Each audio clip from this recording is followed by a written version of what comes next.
Bismillahirrahmanirrahim. Assalamu alaikum. This is me, Nadia Rajput, and you are watching my program Debate Desk. Today we are discussing a major and deeply concerning development in the Middle East, where tensions continue to escalate between Iran, the United States, and Israel, raising fears of a wider regional conflict. According to reports, around 10 U.S. service members were injured in an Iranian attack on Prince Sultan Air Base in Saudi Arabia on Saturday. U.S. Officials stated that at least two of the injured suffered non-life-threatening shrapnel wounds, while others were impacted, though the exact number of their injuries remains unclear. A refueling aircraft was also damaged in the strike. This latest attack comes at a time when Israel says it is actively targeting Tehran while defending against incoming Iranian missiles. Meanwhile, U.S. Secretary of State Marco Rubio has indicated that the United States expects to conclude its military operation within weeks, not months. Viewers, it's important to understand that this conflict didn't emerge overnight. A month after the U.S. and Israel launched strikes on Iran, the war has now spread across multiple regions in the Middle East. Thousands of civilians, mostly in Iran and Lebanon, have lost their lives, making this one of the most devastating escalations in recent history. Beyond human loss, the war is also having a massive global impact. It has caused what is being described as the biggest disruption to energy supplies ever, directly affecting the global economy and fueling fears of rising inflation. In another development, a worker was injured in a drone attack on Oman's Salalah port, where a crane also suffered limited damage. Meanwhile, in Iran's central city of Isfahan, an Israeli strike reportedly killed 26 people, including 7 children and 7 women.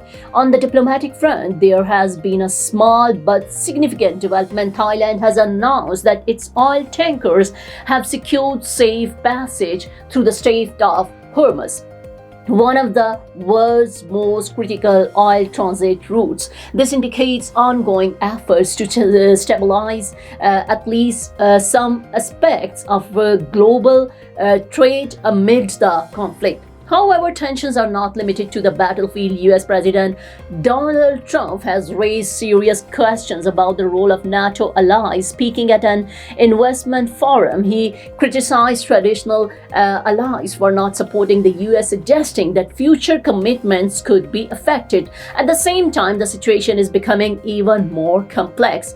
Yemen's Iran-aligned Houthis have signaled that they may intervene under certain conditions, especially if more countries join the US and Israel, or if the Red Sea is used to launch attacks on Iran. While the United States has deployed thousands of Marine and is expected to send elite airborne troops to the region,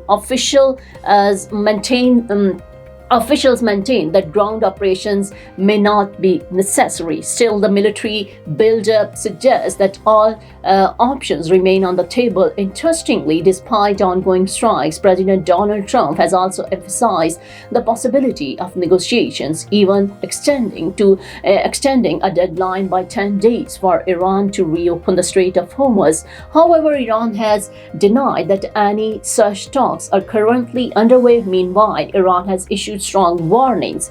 Foreign Minister Abbas Araghchi has stated that Tehran will exact a heavy price for what it describes as coordinated US-Israeli attacks on its industrial and nuclear infrastructure. These strikes reportedly targeted facilities including the Khundab heavy water complex and a uranium processing plant in Ardakan, though Iranian authorities claim there have been no radioactive release. In response, Iran launched missiles towards Israel. Reports confirm that one person was killed in Tel Aviv and at least 4 others were injured. Air raid Sirens were heard in Jerusalem, while explosions were reported near the occupied West Bank. Missiles actively was also reported by the United Arab Emirates and Bahrain. Viewers, the situation is evolving rapidly and the stakes are incredibly high, not just for the region but for the entire world. That's all for now. Keep watching Desi TV USA. Please like, subscribe, share and comment, and don't forget to watch our channels Desi Urdu TV and DTV NN. I'm Alex Kalai, and I'm running against Democrat Congresswoman Lizzie Fletcher.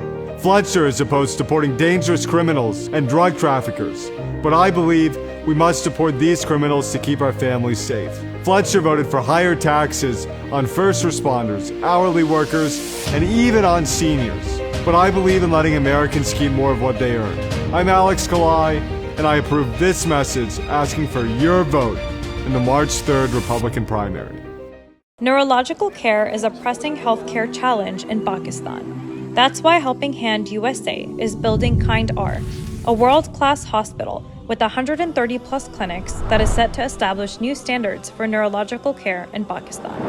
As the first phase nears completion, anticipation is growing for the launch in the second half of 2025. Give zakat and sadaqah through Helping Hand USA today and join this historic endeavor to redefine future healthcare in Pakistan.